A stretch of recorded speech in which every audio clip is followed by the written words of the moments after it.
and her backpack and her books got brought back. And I felt like my legs were going to buckle out from under me. And this sweet little Saved by Grace book was the first thing I grabbed. And I just started flipping through it. Oh, and here's my baby. Oh, there. Yeah. Yeah. And it says, finally, all of you have unity of mind, sympathy, brotherly love, a tender heart, and a humble mind. 1 Peter 3:8. She wrote that. Well, this is her Bible book. That's her Bible. This is right there. So they, would practice verses, and this just happened to be the one I just opened right to before we went to this meeting, and I was like, okay, Evelyn, thank you for showing me that. Yes. That is Katy Dieckhaus, the mother of beautiful Evelyn Dieckhaus, who was a victim of the Covenant shooting here in Nashville, Tennessee. And today on the Carlos Whittaker podcast, Katy is bravely sharing her story. We get to celebrate the life of Evelyn. We get to celebrate a lot of who she was, but we also get to lean into the hard. This is a hard and holy conversation that I'm grateful that I can trust all of you listening to. So, we are joined today by three incredible women. Katy Dieckhaus, Annette Lake. Annette is looking through the window of gun violence, through a different window than Katy, but into the same room. Annette lost her father, Kenny, in March 2001 to suicide. And then she lost her son, Terrance, in January 2002, less than 1 year apart, to suicide. Her father and her son. And Annette is going to share her story, and she's going to really help us, I think, empathize and walk with somebody who suicide has ravaged and come into their lives in a way that she doesn't want it to come into anyone else's life. And then thirdly, we're joined by Erin Rogus, who is part of Voices for a Safer Tennessee. She is the senior policy advisor for the office of former Senate Majority Leader Bill Frist. Erin is a lifelong conservative, and she is so helpful on the policy side of things. This is going to be a two-part conversation. Today we get to hear from Katy and Annette and a little bit from Erin, but next week, after hearing this conversation, I'm going to give all of you an opportunity to ask some questions and ask these questions that I know may be pressing. I know that a lot of us, come from, especially these issues, we view them from different angles, from different points of view and perspective. And I need to let everybody know that all of you are welcome here. One of the things that the Insta Familia does so well is our mantra, which has been our mantra for about 4 years now, but that we don't stand on issues, we walk with people. And again, that doesn't mean we aren't passionate about issues. That doesn't mean we don't have perspective and opinions on issues. That simply means that we get to listen to understand people that may view the issue differently than we do. And so this is what I ask today. I ask that you listen to Katy and Annette's stories, and you listen to them just to hear them and just to appreciate their bravery in sharing a story, a tragic story that they hope by sharing will lead to other people not having to experience their story. We don't stand on issues, we walk with people. And today's episode is all about walking with Katy and Annette. And again, we are going to be leaning into the Voices for Safer Tennessee. What exactly it is, we'll talk more about that in the conversation with these incredible women.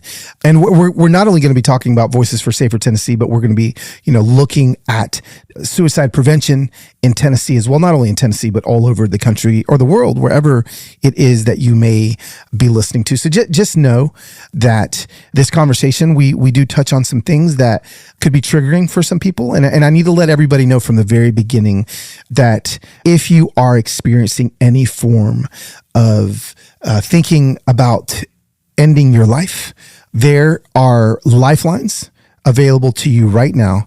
If you're in the United States, you can call 988 right now. And there's free and confidential support for you if you're in distress. So just know that from the beginning of this conversation. And I'm not going to spend too much more time. I feel like these stories are going to do what they need to do without me really lending my opinion on things. This isn't a conversation that has a lot of my opinion. This is a conversation that has a lot of me listening to understand.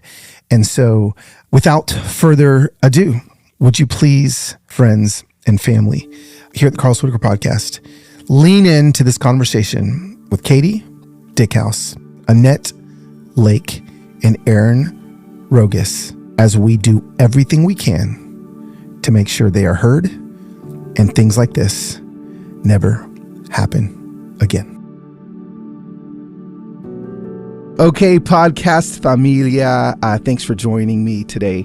And honestly, what I feel like is a very reverent conversation that I'm going to be able to have with some new friends of mine sitting around the table.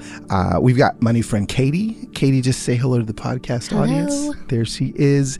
We've got Annette. Say hello to the podcast family. Hello. Yes. And then the third one is Erin. Just give us a good hello. Hi, everyone. Yes. And I'm just grateful that we're going to be able to lean into, some holy and hard things. I think that this conversation is going to really help, which is what we're trying to do.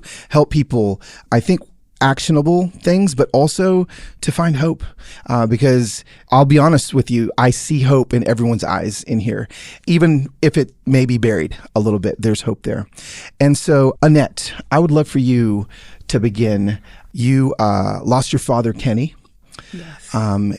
To mental illness and to suicide. Yes. And then you lost your son, Terrance. Yes. And so why don't you just kind of begin and lean into the conversation and let us know a little bit about your story. Okay. Actually, in 2001, March 21st, 2001, my father committed suicide, and he just walked into a closet, took a shotgun, and basically blew his face off. Wow. And it was devastating, hard to hear, probably one of the worst days I'd ever felt before, right?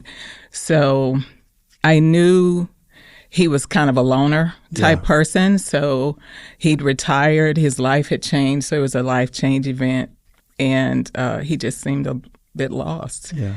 And to hear that was painful. 10 months, 10 days later, January 31st, 2002, my 17-year-old sweetheart took his life. I don't understand why. Yeah.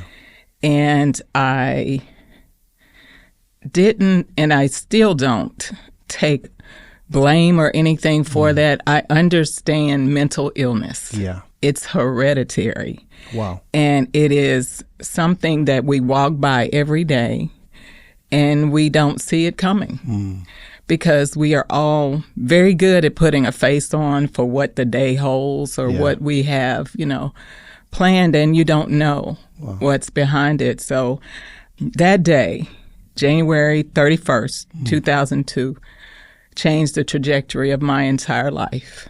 I am not the same person. And I'm stronger than I thought I would be. Because I found that in looking at my family members and myself and our history, that it wasn't it was there all the time. Wow. It was there all the time. And you say it was there. Meaning mental illness. Okay. Mental illness was there all the time. So it can appear in different ways. Drug addiction, or constantly depressed, just having a pessimistic attitude. And we don't know that that's what's going on. But more than anything, with both those incidents, how it changed me was, what could I have done to have protected my son from doing what he did, right? From taking his life. What should I have done differently? Because I didn't know. I didn't think about what a gun in the house would do. I didn't even realize it was there. I'd never paid it. It was like out of sight, out of mind, never thought about it. So just knowing that if I could change anything other than being more aware about mental illness and how it can be masked, is how to secure any type of firearm, because you never know when that turn will happen. Yeah. Can you tell me a little bit about Terrance? Oh boy. Terrance was a football player. Oh, okay. What position did he play? He was tight end, defensive end, and I'd love to see him hurt a quarterback. I'm a football fan. I am, and I watched him play basketball, baseball, all of that. He was an athlete. From the time he was 5. So being part of that for all the years in the cold and in the winter, in the rain. Was just part of life, and just watching him grow up to be a young man. I was waiting for the opportunity for him to be an adult so we could really, connect in the way you do after you get past that you do what I say do. Yeah, absolutely. Phase. It was more of let's share in your living and what your plans are for life. And he was a complex person. From the time he was small. In kindergarten, his teacher told me, she said, Terrance has a way of whatever mood he's in, he takes the whole class with him. If he's in a good mood, everybody else is in a good mood. But if Terrance is having a bad day, we're all having a bad day. So we had some early on struggles that signs were there. He was having problems in school. Second, third, about 4th grade, and I put him in a program called YCAP. It's sponsored by the YMCA, and it was really developed to help kids that have struggles in school and discipline, because my form of discipline was not working. So I decided to seek help with, what can I do, because I'm trying to save my kid. I don't want him to end up being labeled in any way. So going through that program made a huge difference. It did. You saw it. I saw the difference because, they taught us about rewards and recognition and things like that, we learn from our parents' parenting. And that's not always the best way. So it did help him. And when he was 14, he graduated from that program and started working at the Y. Which was good because he liked to work out. But, those were some signs that I didn't know, were there, that he was having struggles with how he managed through challenges, But we thought everything was good. He was going to school and playing football. He had offers from different schools because he, not the big schools. That's what he wanted, right? But there were major changes that happened his senior year. That I think, in looking back, that affected him. He had a longtime girlfriend he broke up with. His coach, who had been with him the entire time at Antioch, moved to a different school. So he got a new coach. They didn't get along at all. And there were some challenges with some of the other things, and he was very outspoken. And he did get that from me. So he would challenge the coach from time to time. And This one particular time he did, and they put him off the football team. Okay. And I was going to the school and wanted to get him back on the team. And he said, "No, Mom, you can't do that. It makes it worse. Wow. You can't go to the school and do that." So by the time January rolled around, he was not playing football, and he was concerned about what school he would go to because now he has a coach that's not promoting him or supporting him. So those are the things that I see looking back. Right. Into his story. So all I can say is, for me, awareness of mental illness, gun safety, all of those things are what we should be focusing on as people. You know, wherever you can see someone that's in need, we should help. And we should put things in place to help protect mental illness, because I remember as a kid that there were facilities available for people who had severe mental illnesses. And that's not there anymore. So when we walk by or we drive by and we see people walking down the street speaking to themselves, or they're homeless, or all of these things, we assume that this person did something, but they didn't necessarily, right? It could have just been the way they were designed and needed medication, someone to talk to, or they just hit a bad place in their life and just couldn't get past it. Because I felt that way. After losing Terrance, I was ready to go myself. But I made a decision that I'm not going to do that. I'm going to take this pain and help someone. And I was offered that opportunity. I didn't see it myself. My pastor actually reached out to me and asked if I would speak for Tennessee Suicide Prevention Network, TSPN, to the African American Church. So it was to bring awareness into the church that we can pray for each other, but there are other tools available to us that we need to use. Pray for me, but get to me to someone who has the knowledge and the skills to help me get to what I need, whether that's more conversation or if it's medication or if it just is, you know, that I need to take more walks, whatever that is. Just get me to a place that I can be better. And so when he asked me to share my story, it was terrifying. To say the word suicide it took me. So that was in 2010 is when I spoke. So this is several years later. And to say the word it was like choking. Why? Almost. Because it hurt.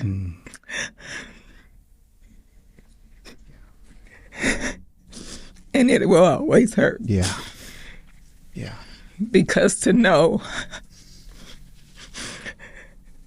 someone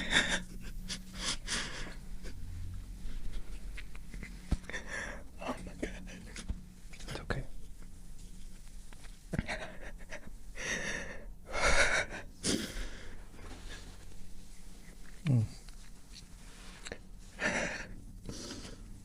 There's no coming back. There is no reverse button. And he was my only child.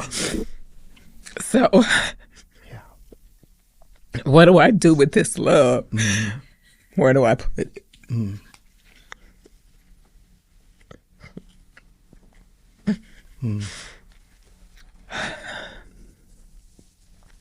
And there's no place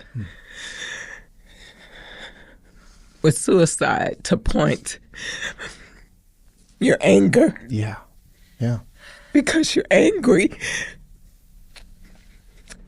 But you cannot push that on other people, right? So when it's an illness, you can be mad at cancer. You can be mad at heart disease. You can be mad if there's someone else that does something that takes your child's life or someone you love. But when it's them, you can't be angry at them. because they didn't know. Mm-hmm. And because of the pain, because that's what suicide is. Mm. A person trying to escape from pain. Yeah. Because the pain is real. Yeah. And what's amazing to me is we have a heart that's buried inside our chest walls. Yeah. And usually when you feel that pain, it's a heart attack. Mm-hmm. But how is it emotionally? Your heart can hurt so badly. And it's never touched. I don't understand that, but I guess that's called the soul, right? Yeah. I guess that's the part of us, that's the soul. Yeah.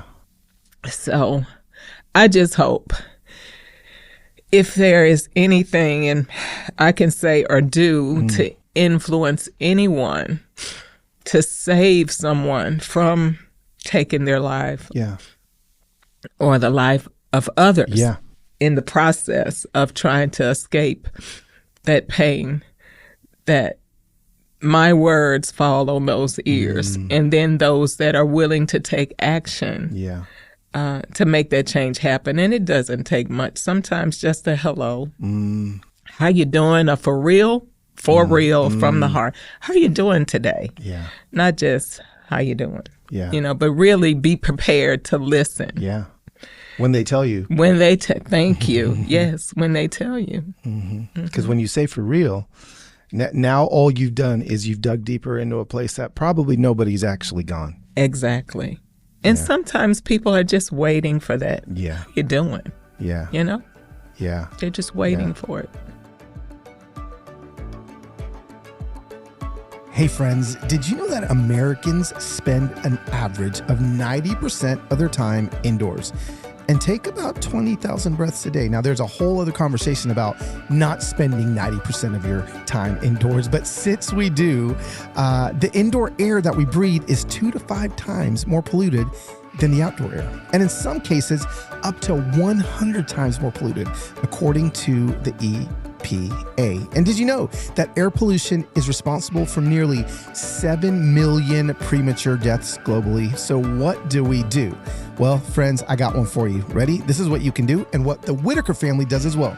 Upstairs, humming in my living room right now, is our air purifier called the Air Doctor. Air Doctor filters out 99.99% of dangerous contaminants to our lungs so that our lungs don't have to. This includes pollutants such as allergens, pollen, pet dander, dust mites, mold spores, and even bacteria that makes us sick. Air Doctor comes with a 30-day breathe easy money back guarantee. So if you don't love it, just send it back for a refund minus shipping.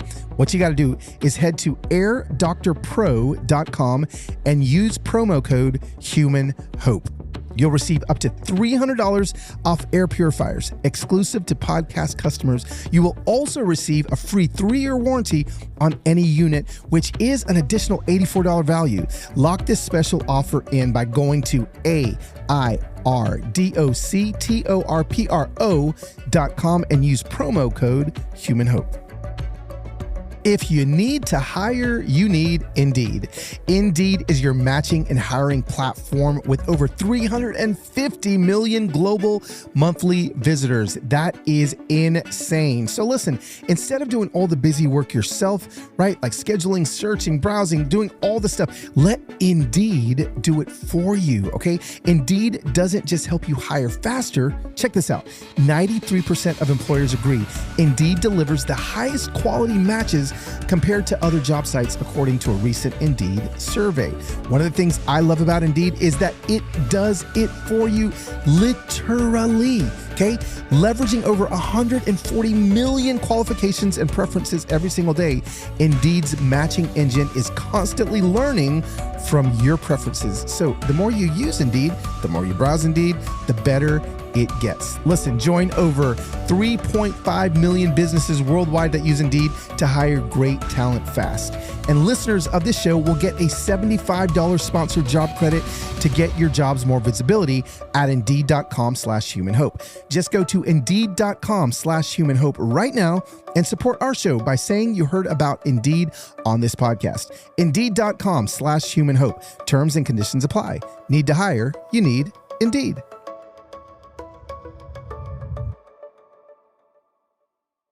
Thank you for, thank you for being who you are, and for doing what you're doing. There's people listening to this right now that needed to hear you, needed to hear that. And for those that are listening that literally, as you're sharing that story, a frog got in their throat because they are now thinking, oh, okay, so I do know, so my daughter or my sister or my husband or my aunt or my friend or my coworker, maybe they are struggling. Is it as simple as giving them the statement to say, how are you doing? Like just that simple, like, are there steps people should take when they know that now, wow, I've heard Annette's story and I know that I've got somebody in my life that is struggling with mental illness. Mm-hmm. What are some things that they can say or do?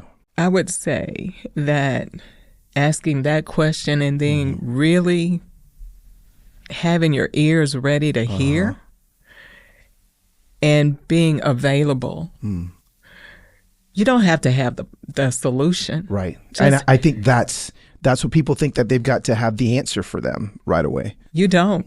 You don't have to have the solution. Yeah. Just be there and helpful. Try to help them find the direction. Yeah. Right? Yeah. You know, for me, it was my healing started once I started telling my story. Yeah. Yeah. In Tennessee Suicide Prevention Network, I've had the opportunity to share my story multiple times, and it's just been a long time in between time of me really talking about it. So it really hit a place that it hadn't in a while. And during this season, from the holiday season and coming up on the anniversary, I can generally, have been able to get through it because I focus on other things. Yeah. But to go back to your question, it is really about being authentically there when you know or you see, because our eyes have to be developed. We have to be awareness, self-awareness, even when it's yourself, right? We tell, oh, I'm fine. I'm good. Right. I got this. Yeah. But in reality, we know that we're going to the dark place. Yeah. And getting help in whatever form that is, that is what the best thing we can do for ourselves and our family and friends. Yeah. Well, thank you. I feel like there are people that are listening right now that you've probably saved some lives. Certainly hope so. Yeah. Yeah. I certainly hope so. And the piece of listening without needing to have a solution is, I think, vital. So you are a beautiful soul, and your son's soul shines through you and the strength that you have. And I actually just see, and hopefully this isn't too forward, but as I sit here and I look at you, I do see such an anointing for healing, and your story is just about to explode even more. And there's going to be so many people that are affected because of your bravery. So thank you for being brave. And thank you for having me. Yeah. Thank you for the opportunity to really bring me back to what my calling, I feel, is my calling. Yeah. As painful as it is to do. Yeah. Somebody has to. Somebody has to. And if that's me, then that's Annette. Yeah. Annette. Wow. We, this conversation, it was a gun with your family members, Yes. And you talk about, if you look back thinking like, gosh, if there was a way to store it. And I'm just a dad. I am not a policy expert. I try to learn as much as I can, but that does seem like something that everybody can get behind. Yes, and we still have guns, but they're locked away. Yeah, and many people in my family are hunters, and I don't want to speak on that. Sure. I just know that for me, if I have a gun, if we have one, just put it away. Just put it away. Because you never know. Kids are always in this climate that we're all living in now. You never ever know, because our kids don't tell us, right? It's just like, oh, here she comes, or no, I don't want to talk about it, or they bury it, or they tell their friends, or they tell no one.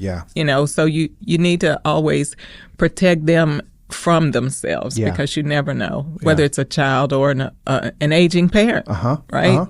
It can go in. Absolutely. And for me, it did go in both directions. Powerful. And so I again, at the end of this conversation, just so everybody knows that's listening, am going to give you resources from the Tennessee Suicide Prevention Network, so that if someone's listening to this, and even if you're feeling it yourself, hopefully Annette's story and some of these resources can help. Katy, you're sitting next to Annette. You unfortunately have been bonded by something that I don't know and I don't understand. But to see you reach over to comfort Annette in the midst of you trying to find comfort yourself is... It's our babies. It's your babies. Yeah. Katy, Sorry, tell me about your baby. Oh, first of all, Annette, thank you. Yeah. We're just getting to know each other and our stories. And thank you. You're beautiful. Yeah. And strong. Yeah. And you don't even know it, but I'm already looking up to you. So thank you. You're welcome. Oh, and I'm so sorry about your baby. I'm so sorry. It's kind of hard to kind of jump right into Ev. I'm going to be honest following that, because there's so many layers to things happening today. And you know what? We don't have to jump right into it. No, I will. Ev. But I just want to say that where I think we will kind of circle back to that, because I do occupational therapy and I work with kids. And so I have a passion for all ages kind of struggling, going through things in a variety of ways. You know, mental health it's such a big umbrella that I don't think people can truly grasp unless you've lived through it. And if you are living with an individual going through it. And I think it's often easy to just, I say easy, that's not the right word, but just taking it as this big umbrella where there's so many things out there in diagnosis. Like, is it strong depression? Is it schizophrenia? Is it bipolar? Is it personality disorder? I mean, there's so many, and each one of those requires different approaches, and they're not clear cut.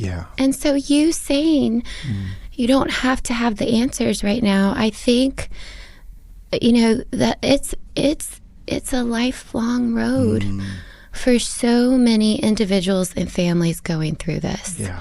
So I just want this to be, I guess, a statement of, yes, my focus might be towards firearms, but it's also not. It's all of it. It's all of it. Because I will talk about my Evelyn, but what happened to her and to the 5 other beautiful souls at Covenant, the person that did this was troubled. She had been going through things for a long time, I'm assuming. I don't know details, and I'm not going to say I do. But the thing that I get so overwhelmed with and have been concerned about even before this happened, I think, as a lot of parents probably have felt, is that she was able to walk in and easily access multiple firearms. And here we are. So I just feel that, again, there's so many layers to this, But one thing I'm just so hopeful we can do together is help stop the bleeding. Yeah. And there's ways we can do that. So I will talk about my Evelyn. My husband and I, we have 2 beautiful, amazing, driven, smart girls forever. Yeah. And I always want to give Evelyn's older sister a lot of credit because she's incredible. And everything she's going through is so much to take on.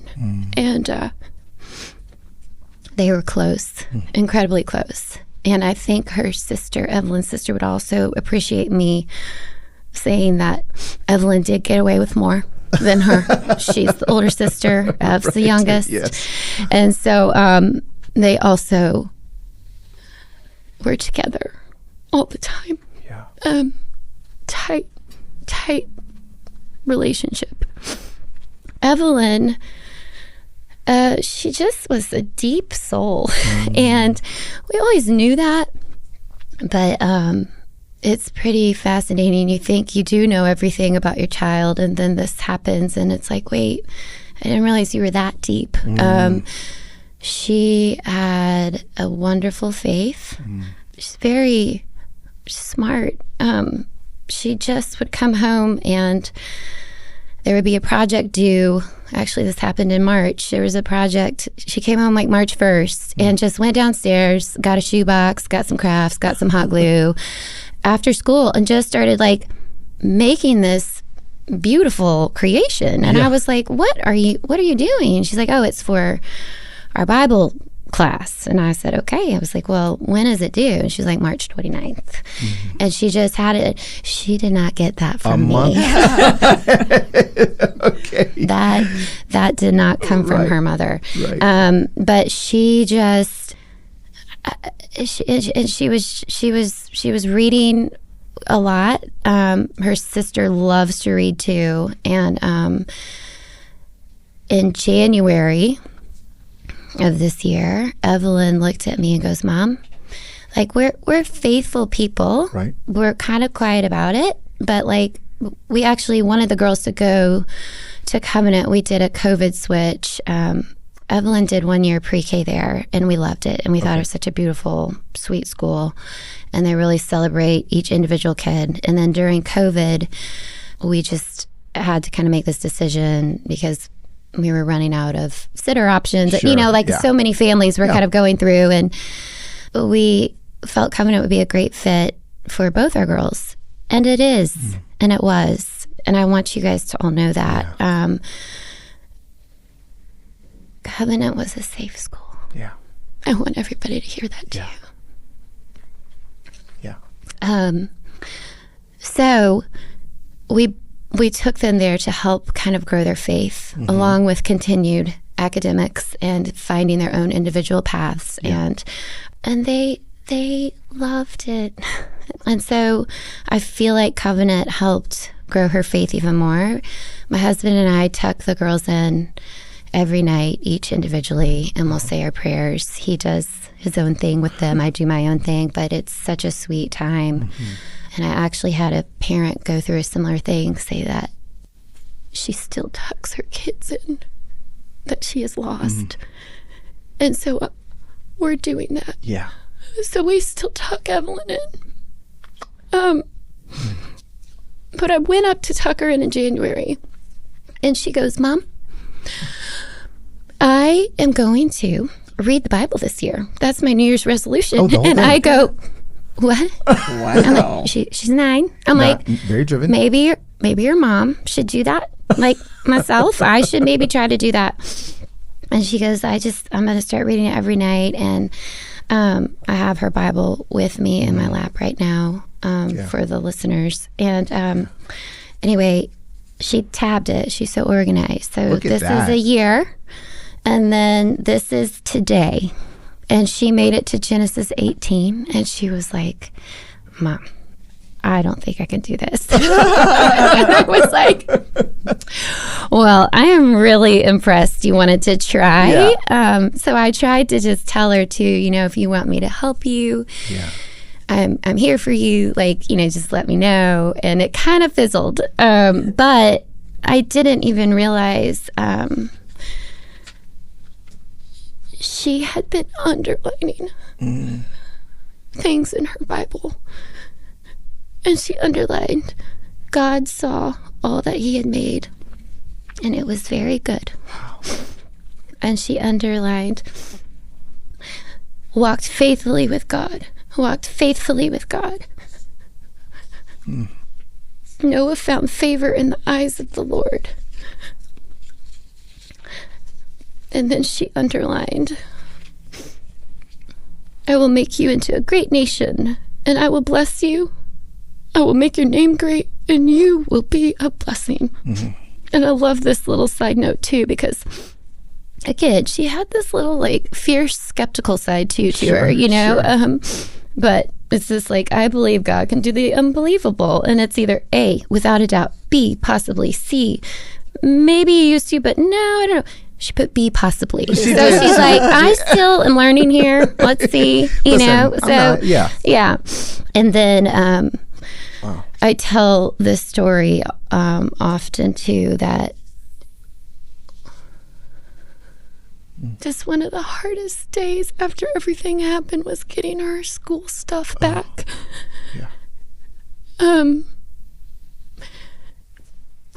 We were about to go have our first meeting with some lawmakers, and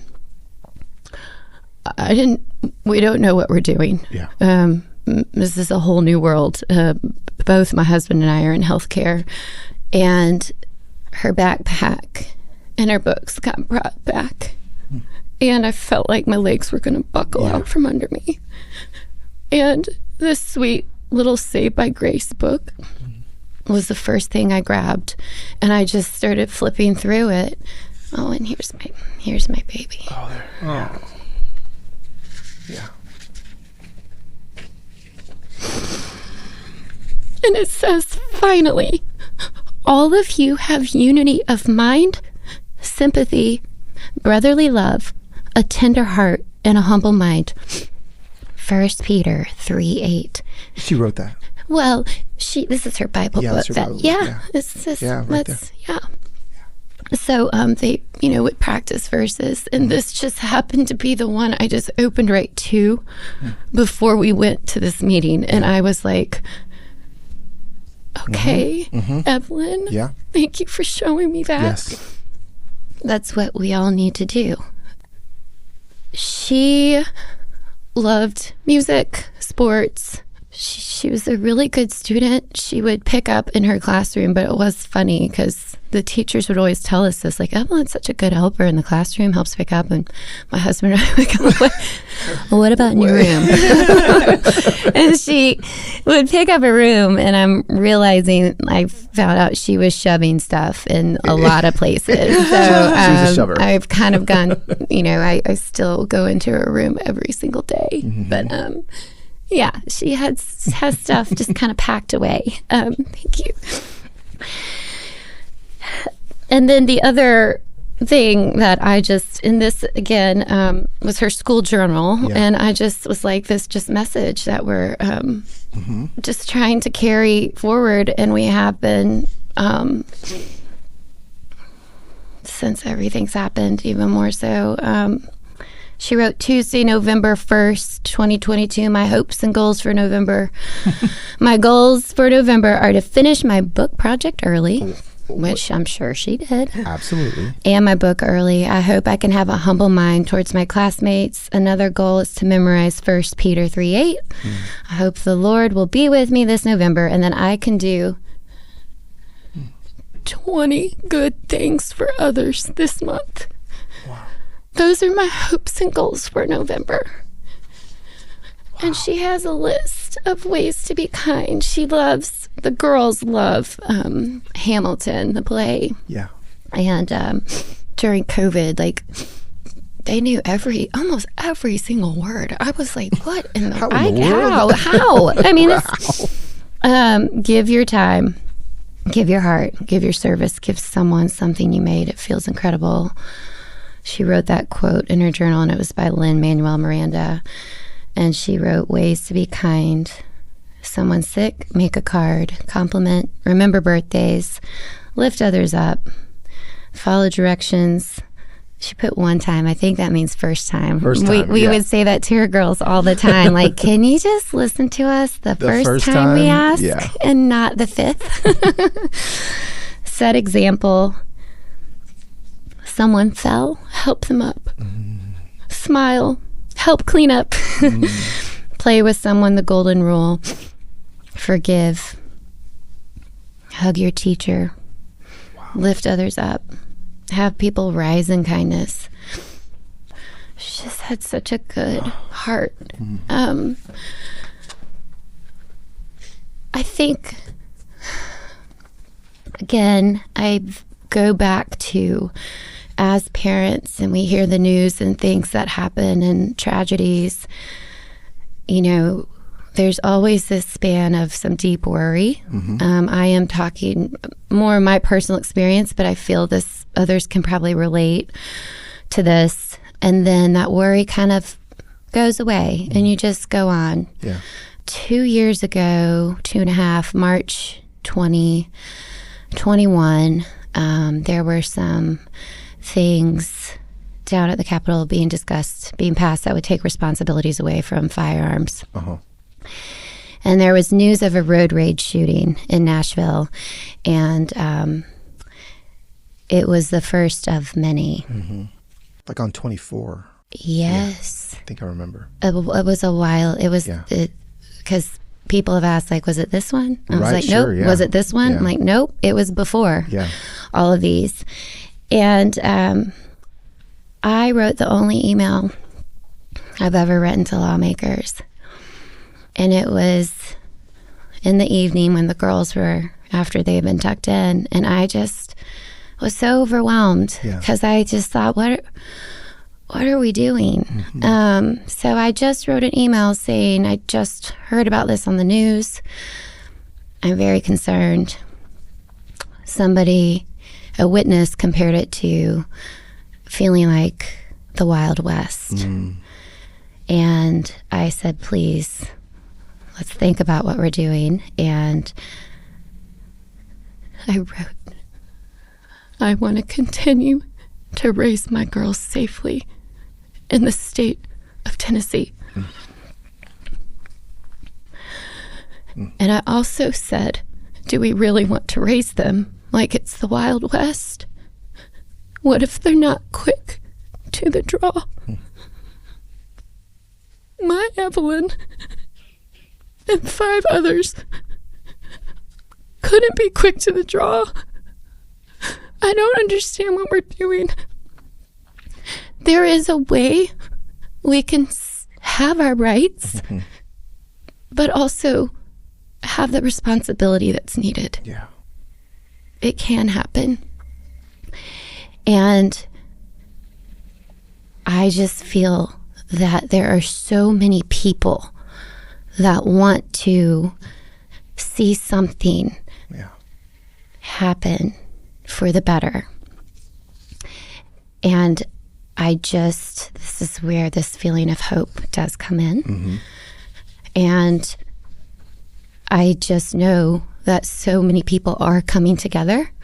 And this is also where I've joined in with Voices early on. My husband and I were doing meetings pretty shortly after everything happened, and I thought Voices had already been established, and little did I know that they started 3 days after the Covenant shooting. And then I also realized we were doing similar approaches. Like, let's just have conversation, and where can we find a starting point to make things safer and better. And I am it's a big thing, and there are so many areas and levels of things that need to be focused on, and I understand it's a process, but this is also where I have appreciated Voices just trying to let's get together and focus on Yeah. what can we do right now. Right now. Again, to help stop the bleeding. Yeah. With all that being said, too, and Annette supporting, I am in full support of we have to continue to help the mental health system, too. Absolutely. But also in the right way, and understanding that families going through this, it's not just a quick fix. Right. Yeah. It's not. Yeah. And so we have to continue to work towards that, too. Yeah. Because, like you said, I love what you said about the heart and the soul. I mean, there's hearts are in there. Hearts are in there. And Katy, it's to hear you and Annette. The reason why you're both sitting here is because it is a both and situation. It's not one thing. It's not firearms. It's not mental health. And I feel like a lot of people would love to separate those.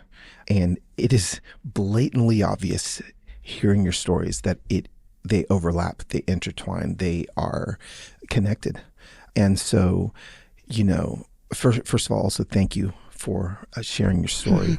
As you were reading in Evelyn's journal, her 20 things, I just, wow, what an incredible, sweet daughter you have. And yes, sweet daughters you have, absolutely. I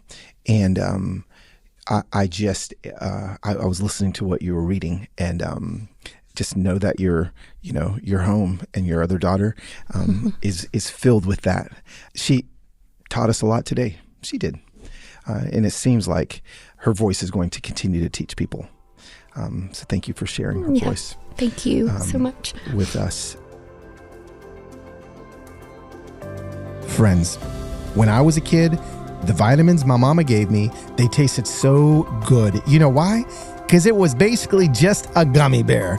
Typical children's vitamins are basically candy in disguise, filled with, get this, not 1, but 2 teaspoons of sugar, unhealthy chemicals, and all kinds of other gummy junk that growing kids should never eat. That is why Hiya was created. Hiya is the pediatrician-approved, super-powered chewable vitamins. Now listen, while most children's vitamins are filled with all that sugar, and all that sugar can contribute to all sorts of health issues, Hiya is made with 0 sugar and 0 gummy junk, yet it tastes incredible and is perfect for your picky eaters. Hiya fills in the most common gaps in modern kids' diets to provide full body nourishment that our kids need with a taste that they are going to love. What exactly is in Hiya? Well, listen, it's formulated with the help of nutritional experts, so it's pressed with a blend of 12 organic fruits and veggies, and then supercharged with 15 essential vitamins and minerals, including vitamin D, B12, C, zinc, all sorts of other incredible vitamins that help support immunity, energy, brain function, and so much more for your kids. Hiya is designed for kids of all ages and sent straight to your door, so you have one less thing you got to worry about or remember. We've worked out a special deal with Hiya for their best-selling children's vitamin.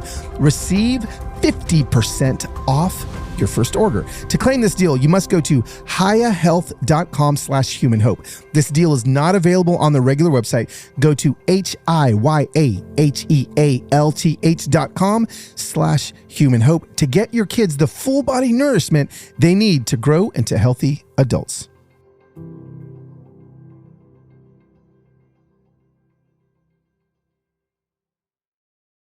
Listening to both of your stories and knowing that we have to stop the bleeding, which is before you can even worry about a broken finger, if there's something else internal that's happening, we've got to stop that. And so the work has to be done. And Erin, you're here. Thank you for sitting through. You and me both just sat and witnessed the beauty of hope that is in front of us. But there does have to be some things implemented for, I think, hope to continue to grow and for us to see. And so, Erin, you live in the policy world.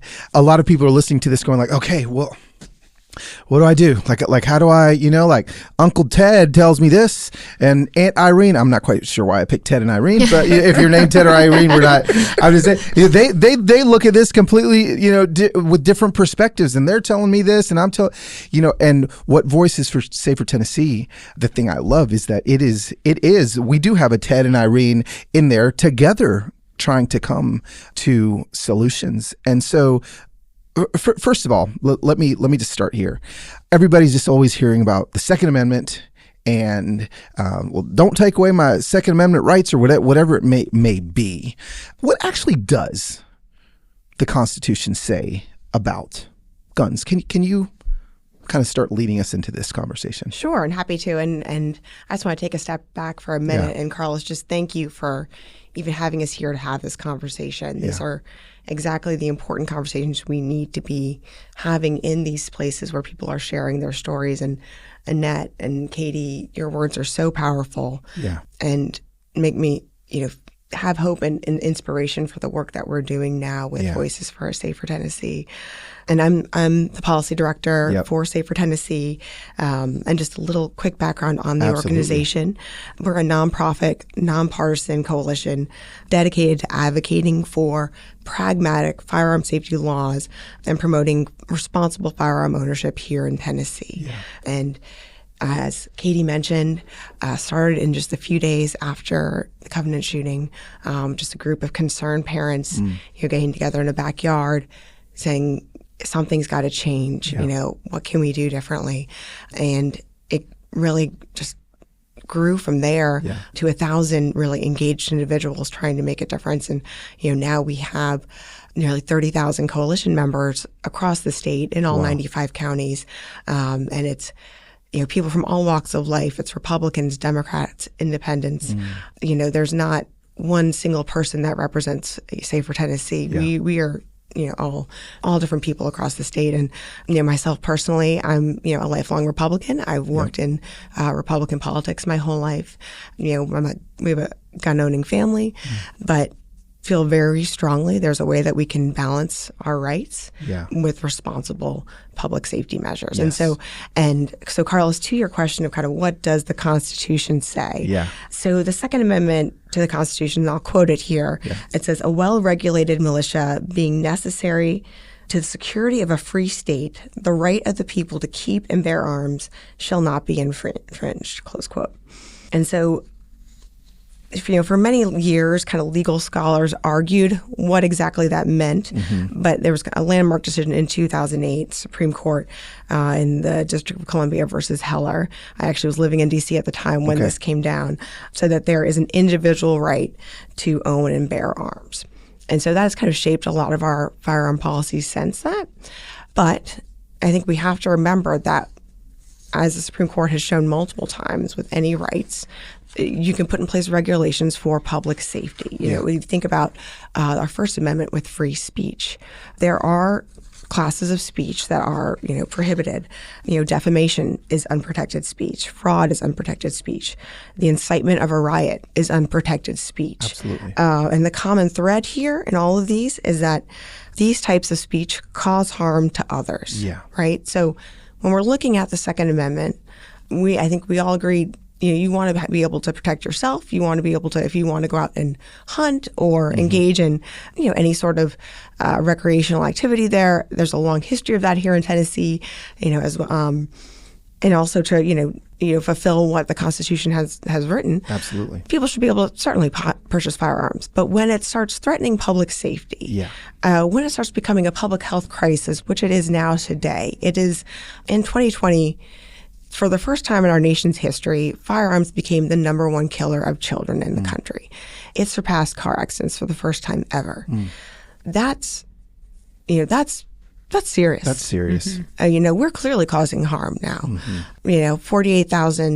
Over 48,000 Americans died from firearms in the past year. And what a lot don't realize is the majority of those are actually suicides, 54% nationwide, and a similar number in Tennessee percentage-wise. So, there are 3 policies that we at Voices for Safer Tennessee have supported that and that we're advocating for, that we found people from both sides of the aisle, Republican, Democrats, all walks of life. independence, exactly, support, and also have data, clear evidence in peer-reviewed studies that show that these can work and reduce death and injury from firearms. Yeah. And so those 3 policies that we're advocating for, the first is temporary transfer laws. Okay. And that would allow law enforcement, loved ones to petition the court to potentially restrict access to firearms for people who are posing a threat to themselves or others, right? It's a situation where someone is in, if they're in a mental health crisis, you realize they've made a threat or they seem suicidal, that you can then take steps to remove firearms from their possession, prevent them from purchasing firearms for a limited period of time. Yeah.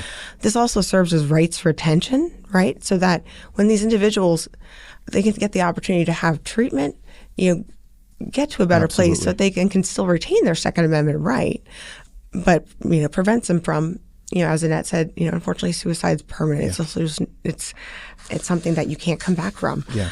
Our other 2 policy areas, safer storage, so stronger firearm storage laws that really require owners to provide secure storage and, report lost or stolen firearms.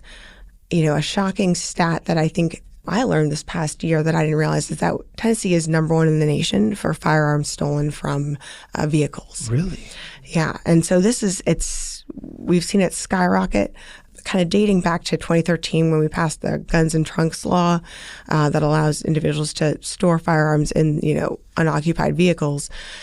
And then with several other laws passing later on, we've just had a lot more individuals having them in their cars.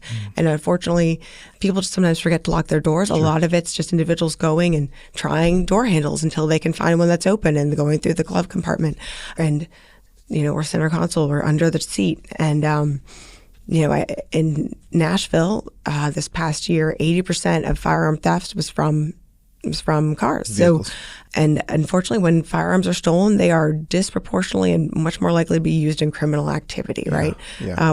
And then used in shootings. Yeah. So passing some laws there where you have to securely store it in your vehicle, where it's separately locked in your glove compartment, in your trunk, in your out of sight. That's one thing that we could potentially make a difference, right? Absolutely. People accessing it right away. And we are also 3rd in the nation for unintentional shootings by children. Wow. Kids finding their parents' gun in the nightstand. And again, I know public safety, we've seen a change in why people are purchasing guns. Through the 90s, or into the early 90s, the vast majority of firearms purchasers are individuals who are hunters. Yeah. They were using it for sport and recreation.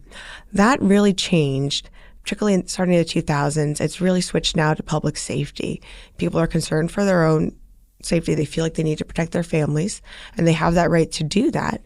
And I know now with secure storage, we sometimes will get pushback, people saying, well, if I need to access it quickly, if I have an intruder in my home, if it's locked up, I can't get to it. Luckily, technology has advanced a lot. Yeah. We have quick access safes now where you can, with just like a fingerprint, open it within seconds, right? So you're going to be able to quickly access it and at the same time prevent your kid from quickly accessing it. Yeah. That's another thing, we would like to see that kind of a requirement. And then our final policy that we're advocating for is expanded background checks, across all firearm purchases. What a lot of people don't realize, and these are all, you talk to voters, Republicans and Democrats. Republicans, this has even just Republican primary voters, this is 80+% support for. When you go to purchase a firearm today, if you go to a gun store or Walmart or Bass Pro Shops, you have to go and throw a background check just to make sure you're not a prohibited purchaser. So what does that mean? You aren't convicted of a felony. You're not a domestic abuser. You have not been involuntarily committed or deemed essentially incompetent by the court. That's currently. Yeah, that's currently, right? So you go in there, and so if any of those things pop up, you won't be able to purchase the firearm. Now, in Tennessee, we don't require background checks, though, for gun shows, for private sales. So I can go post my firearm in a, just an online forum and go meet a stranger in a parking lot and sell it to them. And I really have no idea what their background is. Right. And that's and there's nothing there's nothing saying that I would need to run a background check. And there's ways to do that easily. Other states that have universal background check requirements, you can meet at a federally licensed, a federal firearms dealer at, the gun shop, and they can run a quick background check. It takes usually 5 minutes or less to do so, just to ensure that, it's not falling into the hands of someone who is a criminal, maybe has criminal intent. And I think those are smart changes that, we would like to, that we're advocating for. Yeah, yeah. Those seem like common sense. It seems that way.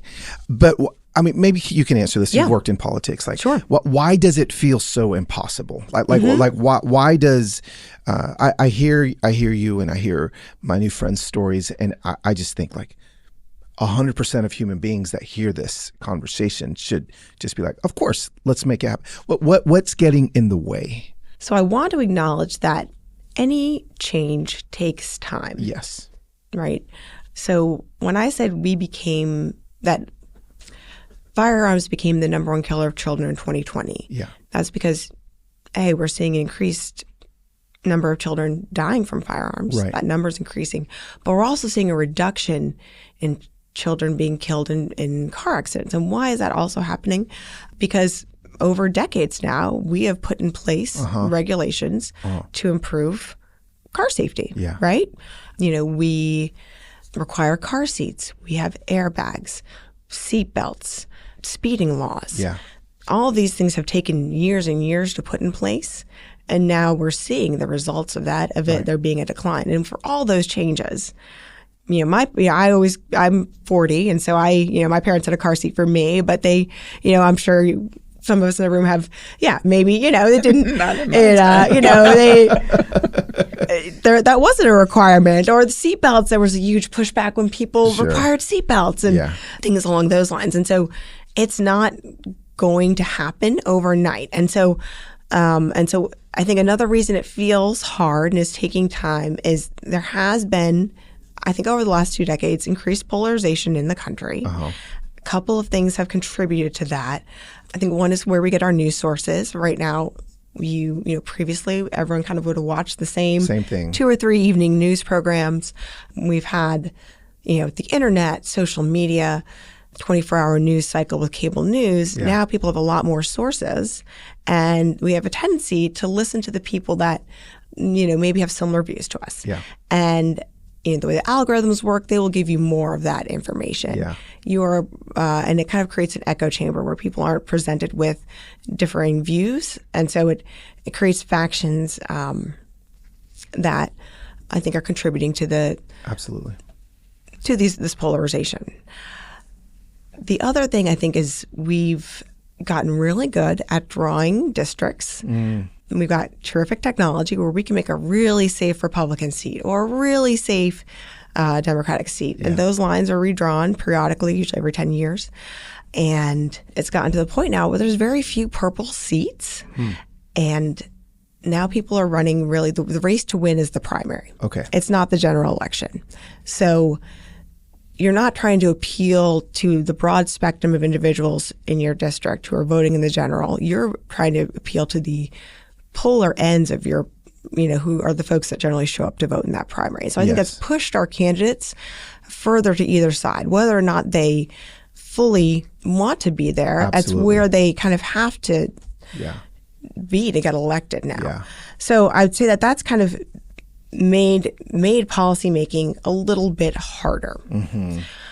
But to go back to your question, though, of why is it so hard, I'm going to say I do actually have, your podcast is about hope. Yeah. I have a lot of hope about this issue. And a little bit of my background. So I first started working on this issue back in 2010. Okay. I previously worked for members of Congress in D.C., one who was a Republican lawmaker who was very passionate about this issue. There are a few of them, and we're trying to get more.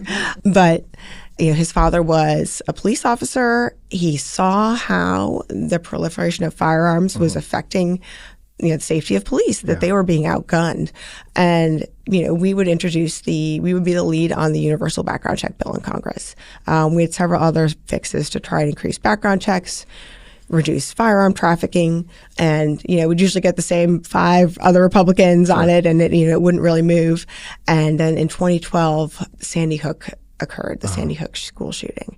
And it was just like, I felt like time, froze, and we were just convinced something was going to change. Finally, like, we've been working on this issue. We finally, what is happening in elementary schools? We're gonna see some movement, and then Congress did nothing. And we, I remember our office just being shocked and sad, and then 6 months later, I think some similar kind of mass shooting occurred, and nothing. And it just, as you know, obviously it's kind of continued and increased. But I'm going to say we're starting to see a change. Yeah. So last year, in 2022, Yes. the Uvalde school shooting happened. Again, absolutely horrific. And we actually saw members of both parties come to the table on this one. Okay. We had Republicans, it was led actually by a Republican in Texas, come together and pass the most significant piece of firearm safety legislation in nearly 30 years in Congress in response to that shooting. Does it solve all our problems? Not at all, but it's a first step, right? Covenant happened in March 2023. And we had, Governor Bill Lee. He is a strong Second Amendment governor. I would say probably our strongest Second Amendment governor we've ever had in Tennessee. This was changing, adding additional firearm safety regulations was not something he campaigned on. And after that event, he paused and said, yeah, we need to do something different. He proposed an order of protection, which is essentially what, temporary transfer, what we're advocating for. And when the legislature wasn't willing to act on that, he called them back for that special session. Right. Did we get major wins out of that? No, but we saw some incremental progress. Okay. We had those conversations, and Republicans are still, and Democrats, Republicans and Democrats are still thinking about that now going into the next this legislative session that just started on January 9th. Right. So that gives me a lot of heart, right? We're starting to see change. Yeah. And that's what Voices for a Safer Tennessee is here for, is to keep that conversation going. We know this is a long haul. We know we're not going to fix it in these next few months. Yeah. But that's why we really want individuals to get engaged. And what they need to hear, there's usually individuals who are very passionate about their firearm rights are generally a small subset ultimately of the voting population, but they're a very loud subset. Right? So if you're a lawmaker and you're getting all those calls, it might feel like your voter base is disproportionately in favor of something of just really wide open, no restrictions. And we're trying to change that because we have these conversations in people's homes. We've had events in Chattanooga, Lookout Mountain. We actually have a conversation. We just had one in my home, in Williamson County, and a lot of people want to see changes, but they just haven't reached out to their lawmaker before. They don't even know necessarily how to do that. So I mean, I don't know if I ever have before Covenant. I definitely have now, but I don't think people think that it matters. Like does the phone call matter? Does the letter matter? You write a letter. Does it? But you're saying it does. It does matter. It does. It does matter. Yeah. Particularly when you're starting to hear it again and again. Volume matters, right? So if you're hearing it from a number of your constituents. So just some tips about reaching out to your legislator, right? Because I would really love the individuals who are listening now, who care about this, who heard Annette and Katy's story and like, wow, I want to be a part of the solution. To take that time to contact your legislator, you can just Google the General Assembly website, and it'll give you there's a little box at the top where you can look up who your legislator is if you're not sure. Entering your address, and it'll give you their email or their phone number. So you can call or email them, whatever you're comfortable with. Make sure you identify yourself as one of their constituents. Give them your address, or any other identifying factors that might make them be compelled to want to listen to you. I know when I email, I note that I'm, a Republican, because I have a Republican representative, and that I have been active in Republican politics, that I vote in all the elections. Voting also matters. I didn't realize this really, but they are A lot of elected officials will look at voting records and just see, okay, this person is emailing me. Are they coming to the polls? They have access to that data. Okay. So make sure you're actually showing up to those primary elections. Go figure. Because, when they see, because it's a small, you look at the number of, what they actually, particularly in local and state, state Senate and state representative elections, the margins are winning by are so small. Wow. So when you see you're one of those people that's showing up to the primary to vote, they're like, okay, I need to listen to this person. This person impacts me. Yeah. So make sure you're doing that. And, there's this perception that this is just an issue that matters in the cities, that this is just a Nashville, Chattanooga, Memphis issue. This doesn't affect Tennessee, which we're a majority rural state. That's not true. Wow. Suicide in particular disproportionately impacts rural counties. Wow. East Tennessee has double the suicide rate of Memphis, for example. And so this issue matters statewide. Yeah. And but the legislators need to hear from our rural voters as well, that they care. And so if you're listening right now in Nashville, but you've got family in a rural county, or you've got friends or whatever, please encourage them to also get engaged on this issue, because we need diverse voices to make this point that this matters. Yeah. If you aren't even sure what to say in your email and your phone call, you can go to safertn.org, our website. Safertn.org. Mm-hmm. Okay. We've got a lot of good talking points there, a toolkit on how to engage. And just and if you don't even want it, you can even just say, why you're concerned. Hey, I've just seen this happening, just like how Katy did. I've seen these instances happening. It's concerning to me. I'm a mom of 3. I'm concerned. Yeah. And just let them, hear your honest voice, and that's what matters. That's what matters. And so just so everybody knows, if you go onto the show notes, I'm going to have just information on Voices for Safer Tennessee, on the Tennessee Suicide Prevention Network, because this matters. It matters that the fact that the 3 of you are sitting with me matters. So thank you for the work that you're doing. Thank you for the stories that you're telling. I just, the example that you're setting and that you have set, even for you, and to see the longevity of the hope that you're throwing out, and I can see the longevity of the hope that you're going to throw out, is hopeful for me. So I am honored to have been in this room with the 3 of you. Thank you so much for your stories, for your work, and I'm going to do everything I can to help. So thank you. Thank you so much for having us. Carlos. Yeah. And I also let me throw in just everybody just coming together. Yeah. I think that is I think the discussion of polarization, and I think there's so much fear factor being thrown out there coming off of COVID, inflation, like people, stress is. Yeah, it is. It's present, it's elevated. But I just hope that this message, and I have learned everything takes time with the multiple meetings we've had with lawmakers. I'm trying to learn. Mm-hmm. It takes a lot for me to not want to yell. But we do have to try to get an understanding of where this is all coming from, and what can we at least find that point that we can agree on and work on that while continuing to move forward. Yeah.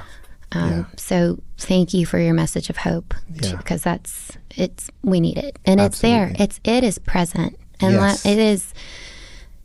We have felt so much love and support, and we just see that as signs of hope. Also, Absolutely. It's really out there, and people are seeking it and want it. So, thank you for bringing us all together. You're welcome, and thank you for that. I want to end with that, because I believe it.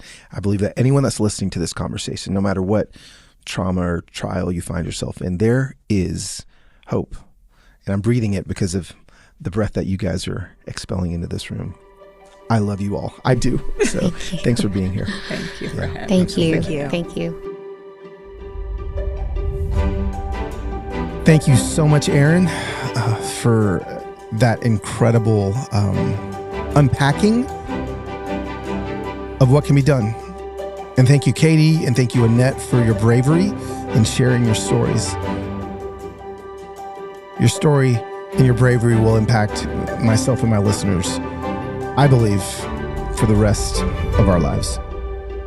So, friends and familia, Insta familia, whoever is listening to this, what can we do? What can we do? What can we do?